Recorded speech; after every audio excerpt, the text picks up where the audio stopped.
Earlier today, Hey! after your win, you were part of multiple conversations where you were pleaded with to make certain considerations on how to exercise your power Kola. as head of house during the live nomination show. Is this so? Yes, big brother. Therefore, you are not allowed to save anyone who lobbied for your mercy. You are also not allowed to save anyone recommended by any of your fellow housemates. Understand? Yes, Biggie. You may proceed. I'll save Faith and Manson. Whoa! Whoa!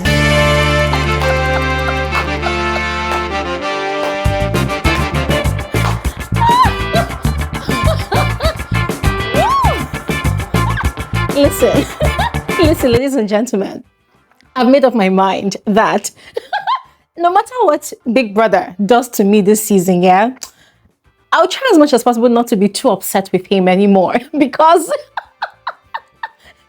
Biggie is my G. Biggie is my soulmate at this point. I can't deny it. I cannot. The Big Brother of this season. Hey God. If they talk about a savage person or a savage whatever, Big Brother is savage. And I love it. Because guys, if you see what Biggie did to these housemates tonight. Hi. Hectic, man. Really hectic. And you see, this is the thing. These housemates actually think they can outsmart the owner of the game. Big Brother is the biggest gamer in any season whatsoever. It doesn't matter if we have the best player of, amongst the housemates, but the owner of the house, Biggie himself, is the best gamer ever. No caps. Take it anywhere and come back. It will still be a fact. Because, guys, hey, God. You see, tonight's live nomination process was literally the same as we've had for the past 2 weeks, yes. Nothing different, just the same. The only difference is in the power of the head of house. The power of the head of house kind of doubled up tonight, yes, and we're going to get to that. However,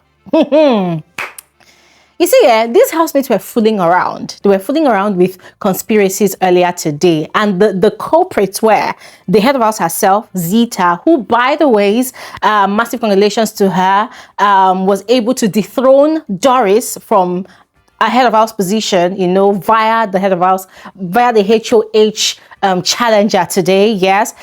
So Zita, there was Kola, I think there was also Kocho, yes. These people were actually conspiring. And Kola was the initiator of the conversation, guys. It was a lot. It was a lot. But you know what? Yeah, let me take it from the very beginning. Because I'm so excited right now. I feel like I'm actually mixing up the whole story. So you're all welcome to my channel. All right. And yeah, settle down. Let me tell you everything.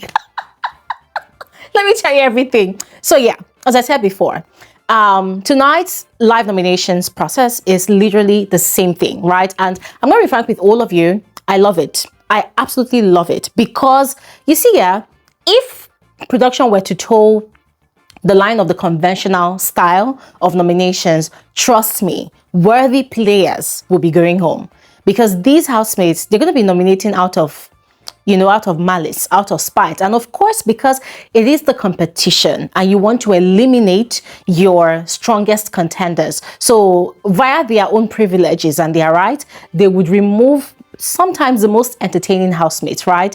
And then the ones that are still struggling to pull their weight, before you know it, they'll find their way to the finals. And so we had the same live nomination process again today. And as I said, I was really grateful for it because I was not even interested at all in hearing what these housemates think about one another, about why they nominated this person, about why. I don't care. I beg. Let us continue with the entertainment we're having. Anyways, typical of the process, Big Brother had sent the housemates outside. Red envelopes had been hidden at different areas of the house. Housemates had been called back into the house. They had been instructed to search for the envelopes in 15 minutes. And then something crazy happened. Koyin, I'd had this hunch since yesterday when the parrot was reintroduced back into the house. Koyin had this hunch that there was going to be something hidden in the parrot. So the moment Big Brother gave the get-go for everybody to go search for their own red envelopes, Koyin had immediately ran to that parrot. Likewise, K-Bobo, because K-Bobo too had a hunch. So both of them, they were literally dragging the tip of the red envelope that was stuck inside the parrot. And they held on to that thing for, I think, about 5 minutes or thereabout, refusing to let go, you know. But eventually, Koyin realized that, okay, K-Bobo was never going to let go. So he allowed him, like, okay, fine, carry it away. So he went and searched, and the 15 minutes elapsed, he could not find a red envelope. Now, typical of the system, right? Everybody who found a red envelope had better luck next time. There was no immunity on any of the cards, right? However, you see, these housemates, a lot of them don't really pay attention to details. If you all recall, the first real live nomination that we had in second week, yeah, you see that center rug in the lounge with that black coffee, is it coffee table they call it, that's in the middle. Guys, you know that in week 2, there was an immunity card beneath the rug with the table on top of it. It was the same thing again tonight. There was an immunity card there. Nobody found it. And guess what? Victory and Manson, the way they were searching everywhere, even Imisi, the way they were searching everywhere for cards, you would think that it will occur to them to, you know, pick up that rug and check, but they did not check. They kept on going around and around the rug in circles. None of them opened up the rug to check for anything. So it was after all the housemates had read their empty envelopes that Big Brother instructed the head of house, Zita, to go check, and she found it, and Victory almost shot himself in the leg because the guy was like, but I've been here. Like, he was so disappointed in himself. Now, that one passed. Remember, the most influential housemate of the week obviously also got immunity, and that person is Jason J. So he already got his immunity, right? Now, fast forward to when it was time for the head of house to exercise her veto power by picking out a trinket from the tree of trinkets, right, where she would read whichever power she would be exercising for tonight. And that was how Zita went there, picked out a trinket, and it read, save only 2. Now, in the past 2 weeks, the heads of house, they have been having trinkets that said save only 1. So tonight, the only thing different was that she got a save only 2. Yes, a double veto power. Now, before she was able to do that, Big Brother called her out, like right there and there, that does she realize that conspiracy is a violation of the rule book? She was confused. She did not understand. And so Big Brother had to expose her. He exposed the fact that all day today, she has been caught up in conversations with certain housemates where they had been conspiring on nomination choices, who they were to nominate for, you know, in order to kick people out of the house. And then if push came to shove that, okay, oh, there wasn't going to be a nomination, but just the usual thingy, and then she was going to exercise her veto power in saving people, there were specific names that kept on coming up that she had to save, i.e. Kola.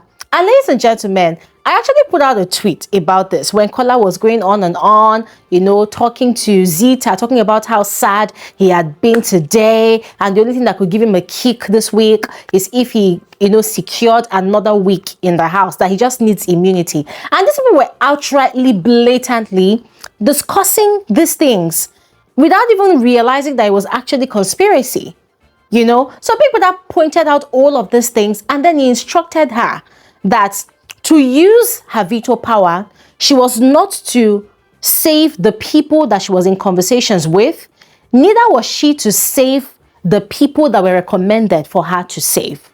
And of course, she had to stick to Big Brother's instructions. And that was how Faith and Manson ended up getting immunity tonight.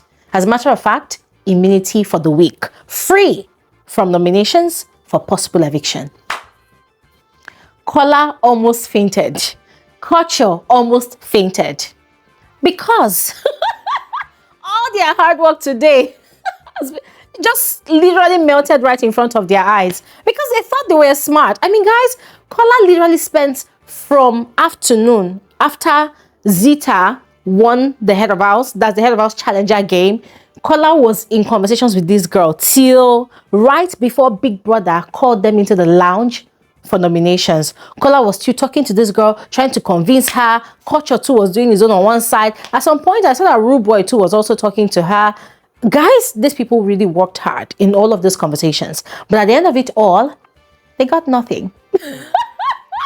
Yes, ladies and gentlemen, as it stands right now, the only housemates that have immunity from eviction this week are the head of house, Jason J, the most influential housemate of the week, and then we have Faith and Menson. 4 of them have got immunity. The rest of the housemates are nominated for possible eviction. And let me tell you this for free. The nominations this week are actually real. Evictions are real as well. We do not know how many housemates will be going home. So let me know in the comment section below the housemates that you will be voting for, housemate that you'll be rooting for, that you want to see in the next week. All right. And on that note, I'm going to stop talking here right now. Thank you all so much for watching. Enjoy the rest of your evening and bye.